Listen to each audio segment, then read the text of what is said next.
जैसलमेर में अभिनेत्री कंगना रनौत के रोड शो को लेकर निर्दलीय उम्मीदवार रविंद्र सिंह भाटी ने तंज कसा है। रविंद्र सिंह ने मारवाड़ी में तंज कसते हुए कहा कि प्रदेश में कई लोग घूम रहे हैं और वो घूमकर खेलने जाएं, जहां यहां पर कुछ भी होने वाला नहीं है।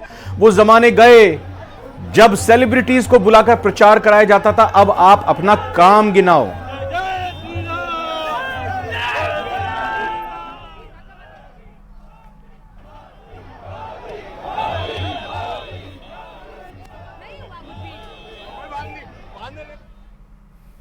ये चुनाव रविंद्र नहीं लड़ रहा, ये चुनाव तो बाड़मेर, जैसलमेर और बालोतरा की जनता लड़ रही है और जनता को कोई हरा नहीं सकता।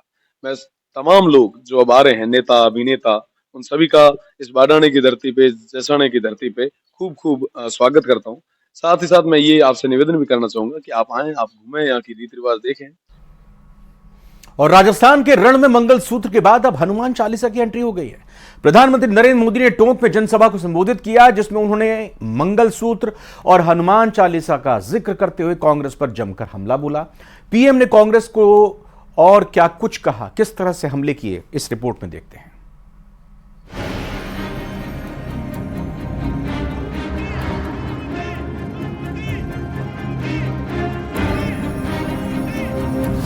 दूसरे चरण का सियासी पारा हाई।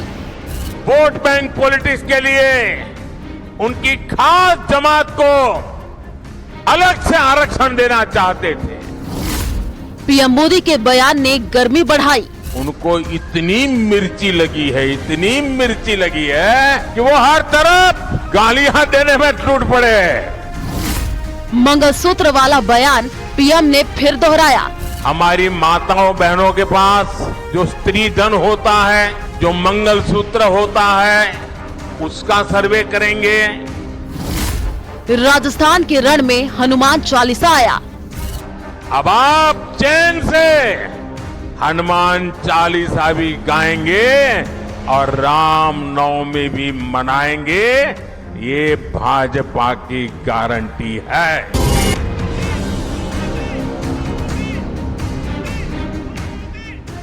राजस्थान में लू के थपेड़े पड़ते हैं तो रेतीले धोरे झरने की तरह बहने लगते हैं। अभी न तेज गर्मी शुरू हुई है और न ही लू बह रही है, लेकिन लोकसभा चुनाव में गर्मी सिर चढ़ करके बोल रही है। पहले चरण के मतदान के बाद अब बारी है दूसरे फेज की, और जैसे जैसे तारीख नजदीक आ रही है, वैसे वैसे मौसमी पारे के साथ सियासी पारा भी बढ़ रहा है।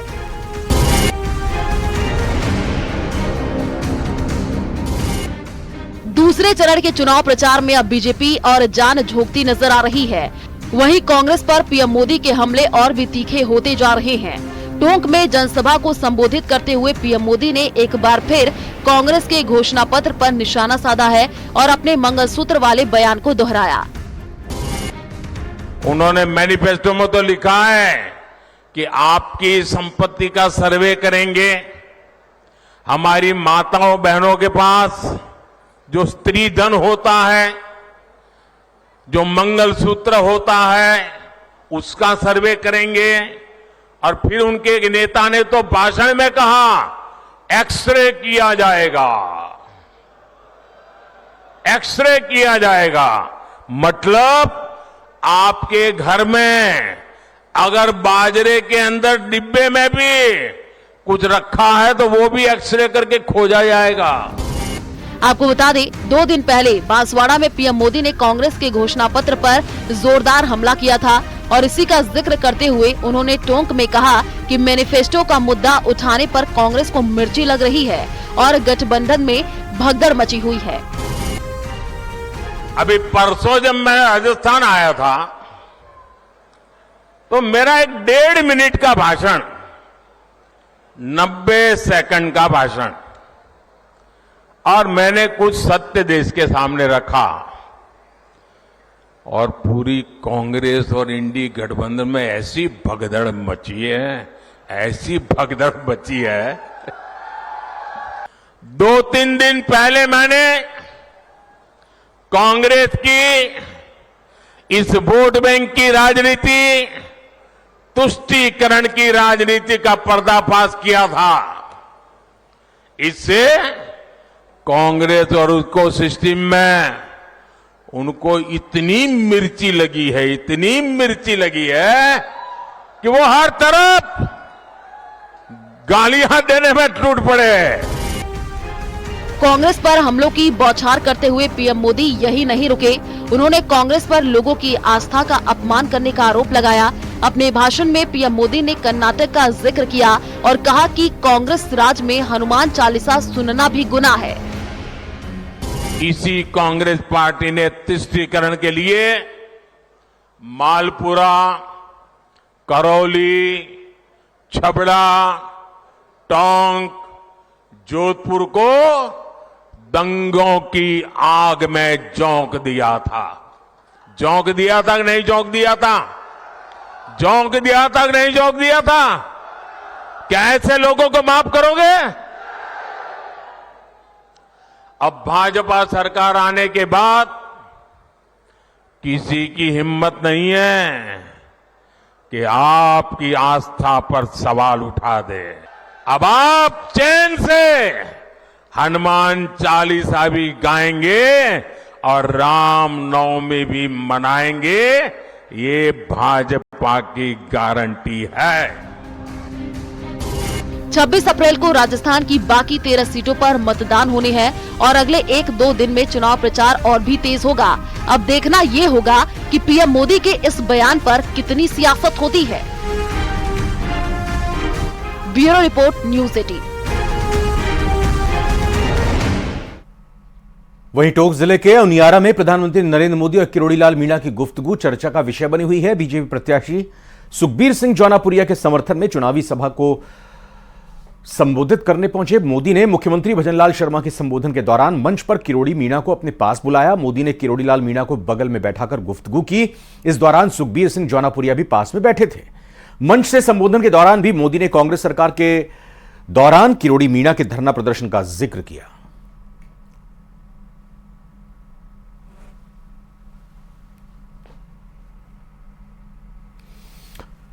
राजस्थान में दूसरे चरण के मतदान को लेकर प्रचार अंतिम चरण में है, जिसको लेकर सभी प्रत्याशियों ने अपनी पूरी ताकत झोंक दी है। जालोर सिरोही सीट पर भी 26 अप्रैल को मतदान होना है, जहां कांग्रेस और बीजेपी के बीच सीधा मुकाबला माना जा रहा है। हॉट सीट जालोर सिरोही पर हमारी ये रिपोर्ट देखते हैं।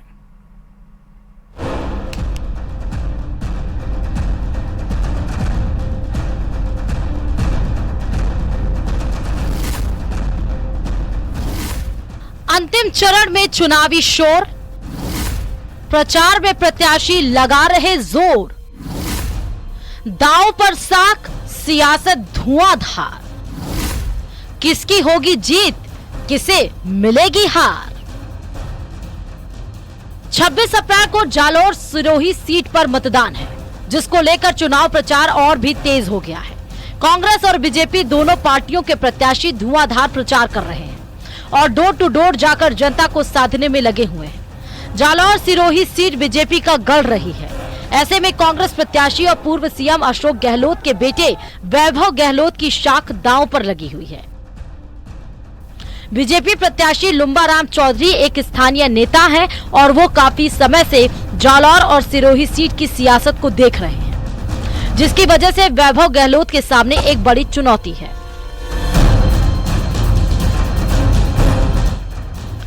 पिछले चुनाव में जोधपुर से चुनाव हारने के बाद वैभव गहलोत दूसरी बार चुनावी मैदान में है। ऐसे में इस सीट को साधने के लिए वो कोई कोर कसर नहीं छोड़ रहे।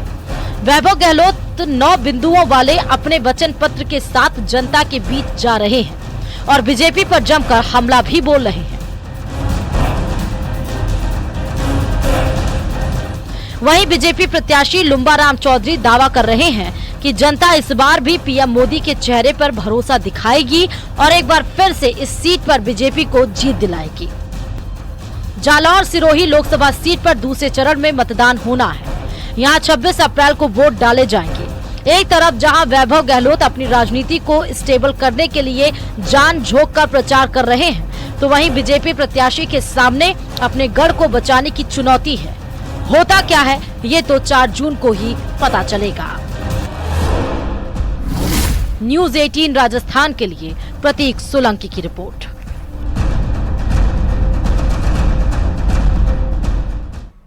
ब्रेकिंग न्यूज आ रही है जयपुर से। इस वक्त बड़ी खबर, कारोबारी से 71 लाख रुपए की लूट की वारदात को अंजाम दिया गया है। जयपुर, राजधानी जयपुर के मुहाना इलाके में इस बड़ी 71 लाख की लूट की वारदात को अंजाम दिया है। रुपए से भरा हुआ बैग लेकर बदमाश फरार हो गए। स्कॉर्पियो सवार बदमाशों ने इस वारदात को अंजाम दिया है।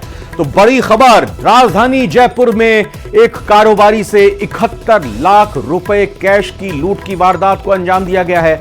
ये वारदात मुहाना इलाके में घटी है। बड़ी लूट की वारदात घटी है। रुपयों से भरा हुआ बैग लेकर बदमाश फरार हो चुके हैं।